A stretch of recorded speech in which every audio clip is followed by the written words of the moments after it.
She was having a fun time at a party, just being a teenager. Everything she drank, I drank out of. And there was nothing that seemed off about her. I called her and I sent her texts too, and she didn't answer. And so that's when I knew that something was wrong, because it was already so out of character. The family of 16-year-old Kiely Rodni pleading for answers tonight as the search continues in Truckee. And as ABC 10's Luke Clary explains, emotions are running high as there is still no sign of the teenager. We urge the public to please, if anybody A plea to the public for anything that will help bring home 16-year-old Kiely Rodni, still missing 5 days later. We're struggling with clues, and so searches aren't super successful if you don't have a direction of where to search. She was last seen around 12:30 a.m. Saturday near the Prosser family campground at a party that night alongside 300 or more young people. Please, please, please, if you have any further information for us, call that tip line. Authorities releasing these 3 new images. I'm going to start with the photo on the very right. Seen in a black bodysuit and green Dickies at a Truckee business the night she disappeared. And this image of a hoodie someone lent her that night. And this, the clearest photo yet of the silver 2013 CRV she drove, which is also still missing. This is Tahoe. This isn't supposed to happen here, you know? Her family asking for help at a community meeting in Truckee. It's not for a lack of want, it's not for a lack of determination from everyone who I'm looking at. And a plea to the parents of other young people who were at that party to ask them if they know anything. And put yourself in their shoes and be courageous for them. As the hours tick away, authorities believe the other partygoers could hold clues to Kiely's whereabouts that have been tough to come by so far. We certainly hope so. And, you know, Luke, people have been asking, why did they not declare an Amber Alert in this case? Yeah, that's a question that we actually posed to Placer County Sheriff's Office. They say that it met 3 of the 4 conditions for an Amber Alert, but they say that there's no evidence that she was abducted. And that's why this case falls short of that Amber Alert, Chris. They don't know for certain that she was abducted. They think that she might have been in this case. And they're investigating. Find her car. Right, exactly. And they're investigating as though it were an abduction, but they said that they do not have evidence that shows that specifically. It's something we are going to continue tracking. We are hoping for a positive solution here. Local, state, and federal search and rescue crews in Truckee plan to keep searching for a missing 16-year-old girl. Kiely Rodni was last seen early Saturday morning at a high school party at a local campground. Her silver Honda CRV is also missing, and that's led investigators to suspect she may have been abducted. More than 150 members of search and rescue teams, as well as volunteers, are combing through the area where she was last seen. I think the biggest message I can say is that we're leaving no stone unturned. We're really working as hard as we possibly can. Teams are tired, much like the family, and we're trying to do our best so that we're supporting the family.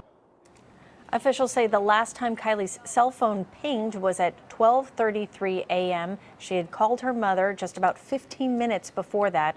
Crews are also searching Lake Prosser, which is part of the campground, in case she got into some sort of vehicle accident.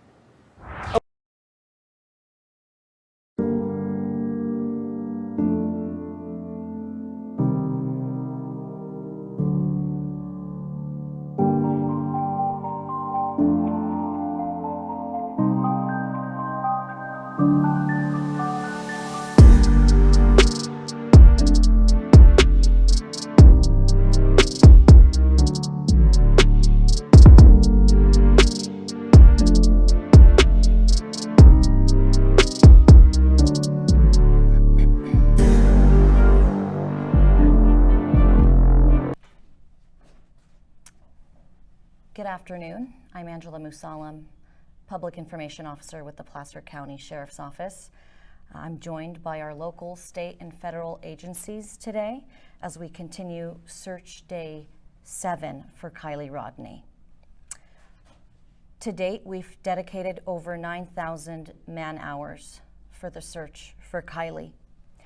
We've ramped up our search for the weekend. Today we have over 200 search and rescuers, including searchers by air and searchers in the water.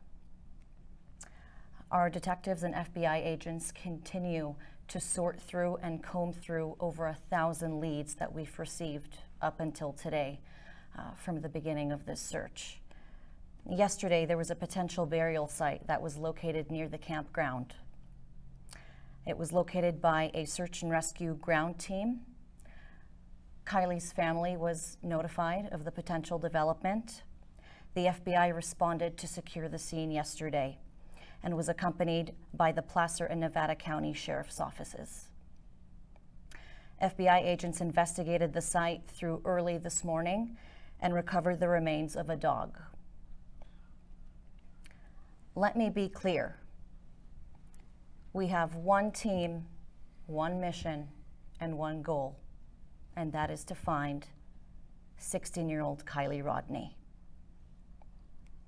We will not be holding a community meeting tonight. There's a concert, we understand, to support Kiely's family happening at the Truckee Regional Park from 1 to 4 p.m. We'd like to remind everybody we have set up multiple ways for people to anonymously contact the Sheriff's Office regarding tips. Some of those options are available here to my left. We have an online portal. We also have a tip line that you can call by phone. We also have a link tree that we set up for people who would like to submit any photos and any videos from that evening of the party. You will be able to submit them anonymously without using your name, number, or email address.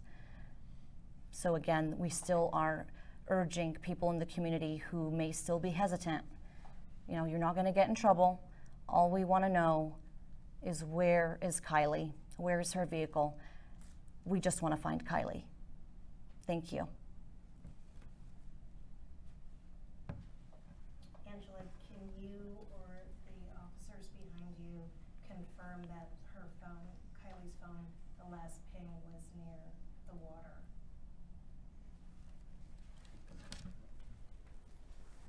Yeah, the ping for the data points and everything were near the water. It's hard to tell an exact pinpoint or anything like that, but just as much on land as it was on water. That's what I was told, is that it was near the water and searches took place near that vicinity. Are those going to continue? Yeah, today we have 226 searchers, a pretty astronomical number. I think the overhead team at the search and rescue, they deployed out all 226 members within about an hour, and so that's a pretty big feat on its own. They've extensively been planning and prepping overnight so that when people get here, we're ready to roll. The area has been walked, driven, flown, grid searched. They're getting into tighter grid searching to, you know, at this point we're looking for small and anything evidence-wise, as opposed to cars, people, things of that nature, even phones. We're trying to make it even tighter. We had swimmers we announced the other day that actually did surface swimming, so we don't want to disturb the water even underneath, because that can cause its own problems. And divers have been deployed at this point as well to assist in the search, and it's been pretty thorough overall. But yeah, we continue to look for that item as well. Just because it was last pinged there, that doesn't mean that that's where the phone stopped being. There's lots of reasons of why those notifications or data points could be lost. Could you tell us what body of water and what time that last ping was? The Prosser Lake is where we're focused on right now. But again, that doesn't mean that that's the last location. So. When was the ping that you had? I think the last location known that we've put out, you know, from I think day one is around 12:30 in the morning. There was, this morning I was out by Prosser and there was a dive team from Alameda. But just a few feet to the side there were people recreating and people going by in a canoe. Are you not afraid about them disturbing any possible evidence that could be there? Yeah, you balance this, shut everybody out, and we don't have evidence to say that there's something that we're going to locate. You know, are you better off having more eyes in the area or not? There's times where we have shut down areas. We closed off the boat ramp at one point in time to cover like certain area and ground and things like that. So there's always a concern, but we also don't have like a, hey, this is the area. And so at what point do you cut off the entire, you know, Forest Service and things of that nature? So I think we've been reasonable with the areas and times we've had to put in stop gaps to prevent people from moving around, but we do that based off of information. You know, more people around gives us information, but they've been recreating throughout that lake since long before, and so it is tough. A diving operation like that is really almost like you're going into the water blind, and they're basically searching with hands, because once you start maneuvering the ground, it's like going through mud. So these are tough operations, and there is no right answer for everything, but that's always a concern. Everything is. Do you know about how deep it is right now? Because the water level is so low, below the natural level. The deepest point for Prosser that I was told was 57 feet. Did you have divers out there today and swimmers today?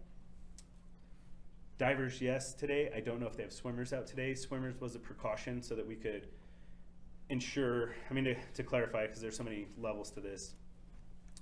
We had boats, we had side sonars, which allow you to see things, certain types of fish finders, which can go lower down into the water.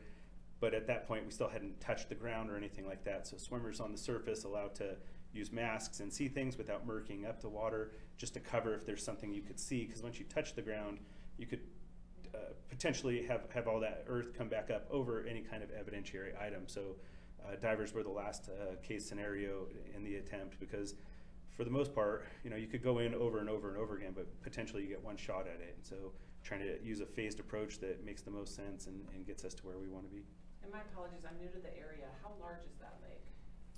I don't know. It's not a very big lake overall. It's a man-made reservoir, and I believe, as large as it is, I believe we have extremely good coverage on that lake as well. Okay. And what's the name of the dive team? There's a lot of teams out there, so I don't know specifically. I know Alameda was mentioned. I don't know which all teams were brought in, simply because they all showing up today, and then some have been added. But I can tell you that numerous agencies from all over California are coming up to assist. 226 searchers is a pretty large number. We're expecting the same tomorrow. Do you expect to go back in the water tomorrow? Depending. I mean, it all depends on coverage, right? We want to use our resources for the best purposes. There's bodies of water that we're also interested in, we've been checking, but we have to have purpose and reason for what we're using our searchers for. Are you also calling on the public to help in these like land searches, maybe terrain searches, or is it just law enforcement right now?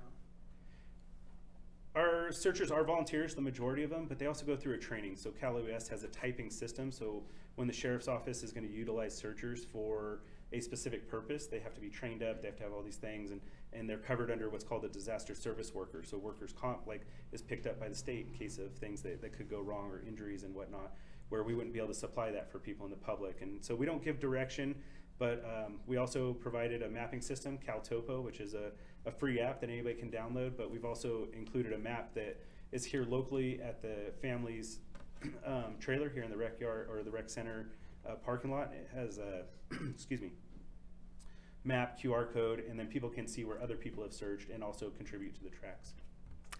We're going to take 2 more questions, and then we're going to wrap up the press conference. How long do you guys see yourselves, the level of hours that are being put into this and the amount of people that are searching? It's a 1 week now today, so how much longer can we expect this? And it's been very encouraging, but at some point, is there going to be a drop? Yeah, I'll speak to the investigation side, and that is that as long as tips are coming in, we're going to continue that effort, and we'll continue that effort as long as we can. And obviously, if a tip pans out and leads us in a direction, we're going to devote resources to that. So, you know, I'm just speaking to the investigation side of the house. This will continue, if it's unsolved, as long as it goes, and we'll continue to dedicate resources to it. Look, it's been a week, and we know there's a lot of people out there, and you know, you're saying, you know, you won't get in trouble if you come forward, but what can you say to somebody who might know something or has seen something after a week and they haven't come forward yet? There's a huge reward. So what is it that we can say to get someone to come forward who might have that important information? I would just encourage them to do so and do the right thing. You know, we've received over 700 tips. Over that we 1,000. Well, over 1,000 tips, but 700 and I believe 20 that have been entered and received, and we are following up on leads. And so that obviously takes resources to do. But if we have that one tip that leads us in the right direction, that could change everything, yes. Thank you. This wraps up the press conference. Oh, we'll take one more question. Oh, I just have one question regarding the Cal Topo. Captain Brown, the other day you had mentioned that you were trying to also put into place a way for people to upload like GPS coordinates of where they've been and that kind of thing. Is that in place yet? I believe that is in place, and I want to say that there was a mechanism designed and should be, I can follow up with it too and get back with you, but at the trailer I believe we had members out there to give people some instruction. There was also a system set up so that we could take the tracks, download them. Marin County was helping us to process those and get them entered. So I believe that's it's through the same app. Yeah. Great. So ultimately somebody who used a GPS unit can save those tracks, and then those can be uploaded at a later time. It doesn't have to be done through like the live tracking that's being utilized. But I've looked at the map. There are people going out. They are using it, and I think that it's helpful in a big way. But people keep asking, should I go where those tracks are? Should I not? I don't know, because somebody could walk right by a car or a person and not even know it, and that happens lots of searches and lots of times. And so you know, there is no direction, because if I had somewhere I would send, you know, teams, we have 226 people I would send to that location, but we don't. So we just encourage people that if they see something, let us know, and then we can help follow up and look at it. Don't touch things if you see something and you're concerned about it, but let us know. And to follow on what Lieutenant Barnhart said, the search and rescue, of course, is going to have to tailor back at some point in time. But our teams, even today, this morning, are building out plans that go well beyond any point of time and continually expand. And when that time does come, we'll work on plans of how do we continue to make sure we're up in the area and having a presence, because much like the investigative side, it never stops and never ends. And this is a highly recreated area, so I would just encourage people to keep their eyes out and keep looking around, and let us know if they see something. Even if it's small or little, we'll come take a look and see if it helps us piece things together. Thank you. Thanks. Thank you everyone again for being here. This concludes the press conference.